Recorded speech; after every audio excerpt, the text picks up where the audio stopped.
guys, welcome back to my channel. Welcome to another video. Today I thought I would bring you guys on a walk with me. So I'm enjoying the sun. I don't know whether to put these glasses on. It's actually not that sunny down here, but I thought I'd take you guys with me on a walk, and I asked you guys to ask me some questions. So we're going to do like a walk and talk, a little catch-up Q&A basically. I'll answer all your questions. So if you enjoyed today's video, please leave a like, and if you haven't already, consider subscribing, join the family here on YouTube. Make sure you click the bell button so you get a notification every time I upload, and in that way when I do a Q&A and I post on the community tab, you will see it as well. So there's actually a few questions that, like, a lot of the questions are very similar, like they're asking very similar things, so I'm going to kind of group the questions together, because then I feel like I could just give a bit more of an in-depth answer rather than repeating the same thing over and over again.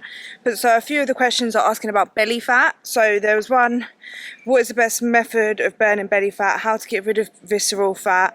How long did it take for the mum tum to go flatter? So all kind of about the belly fat basically. How long it took me, I'll just quickly say, I do have videos talk about this, but how long it took for my belly to go down, it's like it gradually went down. Like after a few weeks I noticed the bloat was going down, but like the actual belly fat, it was kind of going down like with the rest of my body fat. But I will say my stomach, even at the minute, is like the fattest part of my body. But I think it's not just fat, it's like the stubborn fat that gets stuck, but also the loose skin. And I feel like it does depend on how big your stomach was to start off with, like if you've had kids, because if your stomach has like stretched out quite far, then you're gonna have like more loose skin there than you would other areas. I've been able to like build muscle on my arms and my legs, so that's filled out the areas, whereas you can't really build, you can build your abs, but you're not going to be able to fill it out as much as you, do you know what I mean, like that much. You're not going to want thick abs. You're going to have like that stubborn belly fat, and it is normally like the last place to go, especially for women. What is the best method to lose the fat? It's just eating in a calorie deficit. You can't spot reduce fat. You can't like wrap a waist train around your stomach and make the fat go faster. You like there's no specific ab exercises that's going to like target the belly fat there. All you can do is eat in a calorie deficit. For visceral fat, it's literally eating like a low cholesterol, low fat, like with healthy fat but low saturated fat diet, and eating in a calorie deficit, losing weight, eating healthy, eat your fruits, eat your vegetables, change your like diet basically to a more healthier one. And that's the only way you can like get rid of that fat basically. That's the fat around like your organs. And it's like fat that is actually quite harmful for you. And I think as well, like lowering your amount of alcohol you drink. If you drink a lot of alcohol, especially beers and stuff, I know that can make like you have hard visceral fat around your organs, which is quite dangerous. But yeah, losing my belly fat has taken like a very long time, and it does, for me to have like a completely flat stomach with no body fat on there, I have to be pretty lean. Like it is literally the last place for my stomach to go is like around my hips and like the lower part of my stomach, which is why I'm going to get a tummy tuck, because it's going to help get rid of the loose skin and the excess fat that gets like stuck at the bottom. And which leads me on to the next question. It says, well, it's not a question, it says, no question, just wanted to say I'm proud of you for going for the tummy tuck, and I just want to say thank you. I'm glad I finally am going to go for my tummy tuck, which actually leads me on to this next question actually, which is what questions did you, walking into a bush, which questions did you ask your surgeon to help you decide if they were the right surgeon for you? Now when I read this question I was like, damn, did I not ask the surgeon, like maybe I should have interviewed the surgeon a little bit more or something. But I thought about it, like the way I kind of went about deciding who to go with and like where I felt comfortable going and whether I felt comfortable with the surgeon. It wasn't a process more for me, like maybe I should have, like I might regret it that I didn't interview him more and ask him more questions, but I went more for like, I've been looking at clinics and places for surgery and doing like more consultations like online over the phone, Zoom consultations like I've done over the last few years. And it's just been something that I've been like interested in, kind of looking into for a very long time, talking to different clinics, having different consultations with different surgeons. And this time, like I had one, I don't know what way to go, we'll go this way. I had a consultation with the private clinic in London down Harley Street, and then I had one with the Harley Medical Group, which is the clinic that I'm going with, and the surgeon that is doing my surgery is called Dr. George Samurai. I think that's how you say his last name. He's Italian, yeah, so I don't know how to say his last name. but him, yeah. And the way I did a phone consultation, then I did a Zoom consultation, and then I met the surgeon. When I booked in for my consultation with the surgeon, like the pre-assessment kind of consultation, they sent me over all of his details. So they basically recommended him. They said he is the best surgeon that they know, basically, for tummy tucks. And they kind of said, like, you know, he's not a very massively chatty person, but he is the best. And like, so just kind of know that going into the consultation, if that makes sense. So I kind of expected that he'll be like maybe a man of few words, which I'm fine with anyway. I personally don't need someone to be like chatty, and like I personally wouldn't feel comfortable with someone if they were like really not overly friendly, but just like, I view doctors as like, they're more serious, innit? Like, they're more like, get down to the business, like, do you know what I mean? So if he was like too extra chatty or giddy or like anxious or just something like that, like, I don't know if I would have felt comfortable. Anyway, I don't know, that's just how I feel. So I went in kind of knowing that, but they also sent me over all of his, like, basically his profile, like his qualifications, his experience, and all of this stuff, saying how long he's been doing it for. And I went and stalked his Instagram as well before, and I looked at like his work, if that makes sense, like what he, more specifically the tummy tucks. He specializes in tummy tucks and like breast implants and rhinoplasty, and there's a few other things he specializes in, but tummy tucks is something that he does like quite a lot. So I was like looking at that and going on people's Instagrams and checking out their tummy tucks and looking at the scars and stuff. So when I went to the appointment, it was more, the questions more I was asking was more about what he thinks I need, and how I can make the recovery better for myself, what I can do before, what I can do after, how does he think my results will look like. And then I also asked him to show me his like work, like what, like some tummy tucks that he's done, and I was looking at like the scars, and I was asking him about scarring and more kind of questions like that. Like, I just feel like for me, I went more off of, like, if I went and did the consultation with the surgeon and I had a bad feeling, I feel like I have a really good intuition. When I meet people as well, I either get a good feeling about someone or a bad feeling, or like maybe kind of neutral. But if I get a bad feeling about someone, normally it's right, yeah? Or I get an off feeling, or I'm not 100% confident, trust me. Like, for me, I am a very, like, I wouldn't say anxious person, but I kind of am, yeah? And I would never let someone cut me open and do a major surgery on that if I didn't have like a good feeling about them. And I normally just go off of that, like my intuition. And so when I was in the consultation, obviously, I did ask him a few questions, but nothing like personal to him, I don't think. Because I feel like I already knew everything about him, like his like history and where he's worked, how long he's worked for. So I don't really want to repeat them questions, but I just had a good vibe from him. Like, I just feel like I could feel confident in him doing the work. And I feel like there's risks of complications regardless, but I don't have a bad feeling about him, or like, I feel like I could put my trust, and I think that's how I decided. Like, if I would have left feeling unsure, or there was just even the smallest part of me where I kind of doubted that I felt safe in like getting it done, if that makes sense, then I wouldn't have booked the surgery. But I do feel like I have confidence in him. I've looked at his work. He's been like recommended by the clinic, you know, that I'm going with and stuff, which is a highly medical group. And I don't know, I just feel like it feels right, and I normally am right with my gut and my intuition. I hope so anyway. Obviously, I've like looked at his qualifications, like he's fully qualified, insured, and all that stuff. So I am confident in it, and I've seen his work, and I do like the look of the scars that he has, like that he's done. So, you know, I just have to kind of hope for the best, really. But now I've already booked it, but yeah, that's how I decided the surgeon. Okay, so this one is on YouTube. Hello, remember me? I commented years back that I could run 7 minutes. Now I can run 13 kilometers. Bloody hell, well done. But do you still want to run a marathon? Or maybe half? My goal is half. 21 kilograms.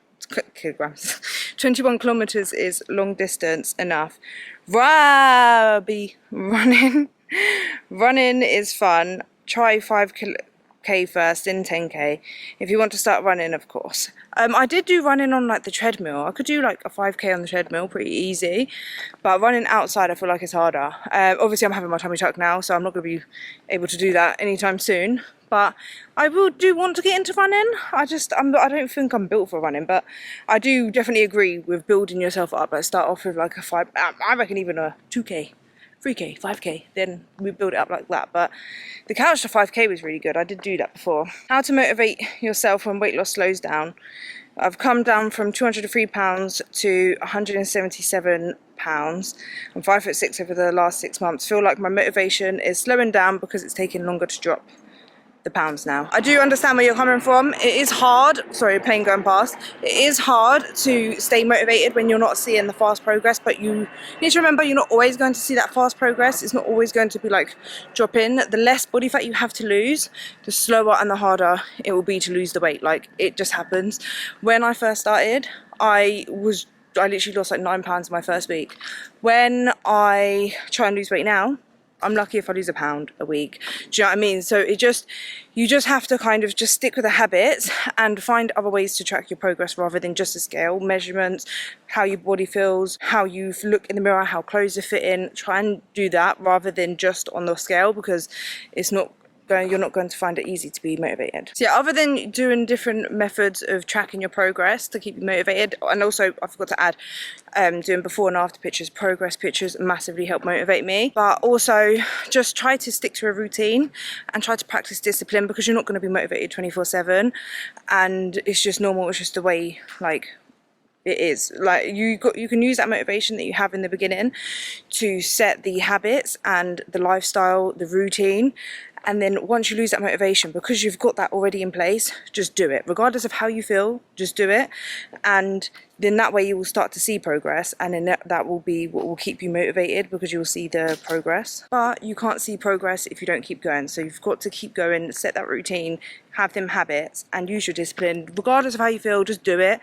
And that way you're going to stay motivated. But other things you could do to stay motivated is watch and consume things that are about fitness, weight loss, health, things that make it fun. Find new ways to make it enjoyable. Like if you are getting bored of your routine or the exercise you're doing, switch it up.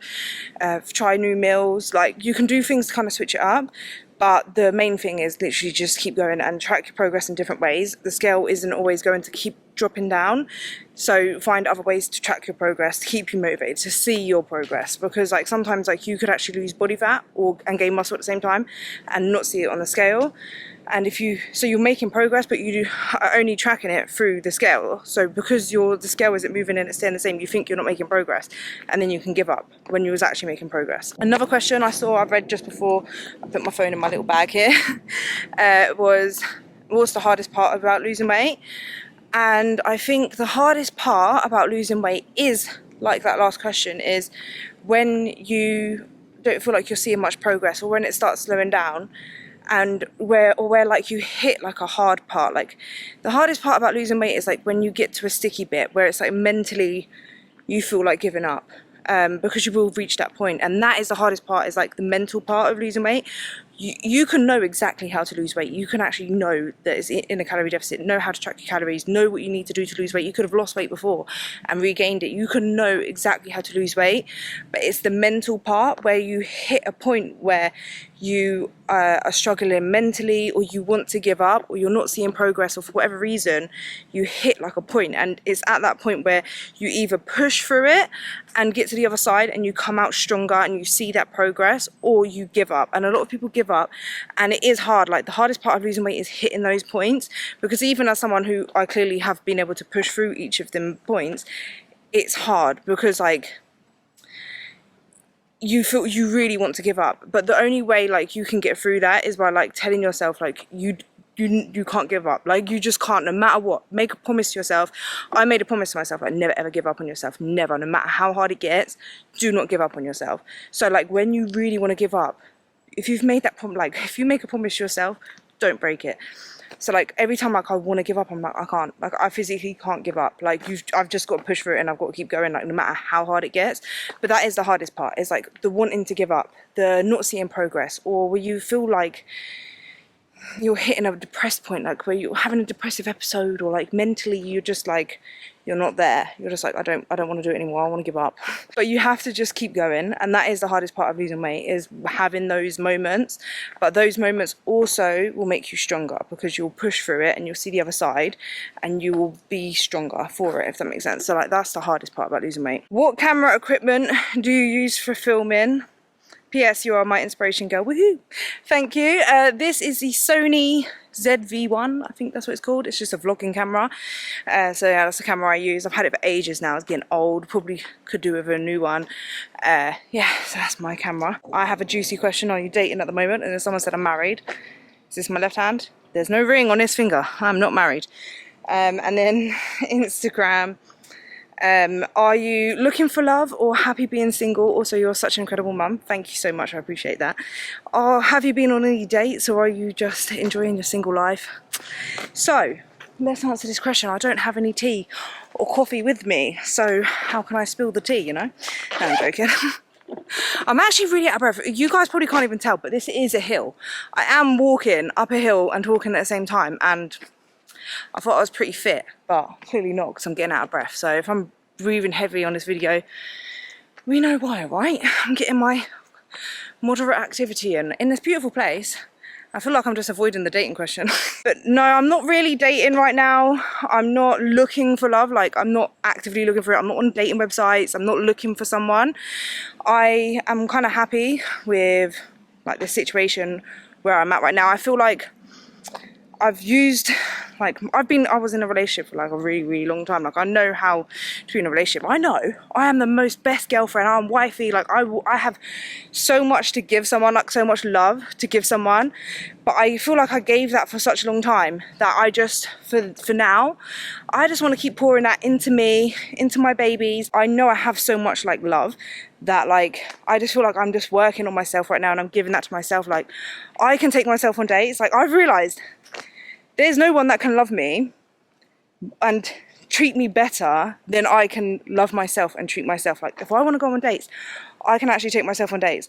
If I want to have some flowers, I can buy that for myself. I could do everything for myself. So if someone was going to come along, they will have to, like, there's nothing that someone can give to me that I can't really give to myself. So it has to literally be someone special. Do you know what I mean? Like, it has to be someone so special, and I have to kind of like I just don't really have a massive desire. Like, I mean, if it comes, it comes, but like, I'm not necessarily looking for anything, to be honest. Do you know what I mean? Like, I'm happy where I'm at. I feel like I've got so much still that I want to work on myself, that I just feel like, yeah, like, I'm not fussed, if that makes sense. Like, I'm not actively looking. If my future husband comes along, that's what my only mindset is, my future husband. Until I have a ring on my finger, until a man proposes to me, I am only giving my heart away to myself and my babies. Do you know what I mean? Like, until I have a ring on my finger, I am single, and that's it. You know what I mean? That's like my mindset right now, is until I'm walking down that aisle and a man has got on his knees and has given me a ring, I'm single and I'm not looking. My husband can come find me, basically.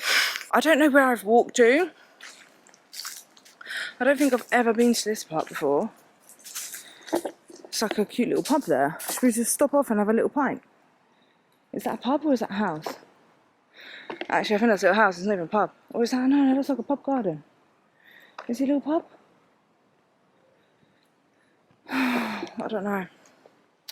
But anyway, I'll find my way back, I hope. But yeah, I'm getting my steps in. It's a nice day. But guys, when you see this video, I'll probably be on holiday. So I'm going to be in Spain, because I'm filming this to upload. So this is like last week. So when you're watching this video is from last week, unless you're a member and you see it before, because members get to see the videos before they upload public. So I will be in Torremolinos. Probably be my birthday right now. So I'm probably 29.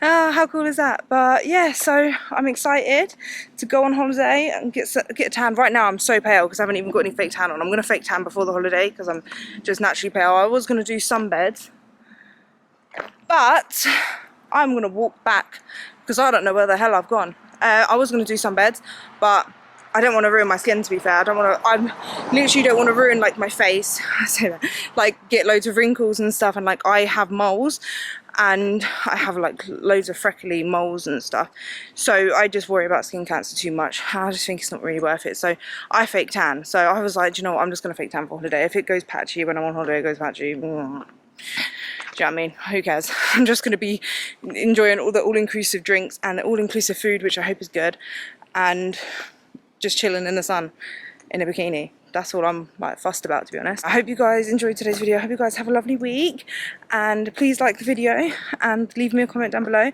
and I'll see you guys in the next one. Bye.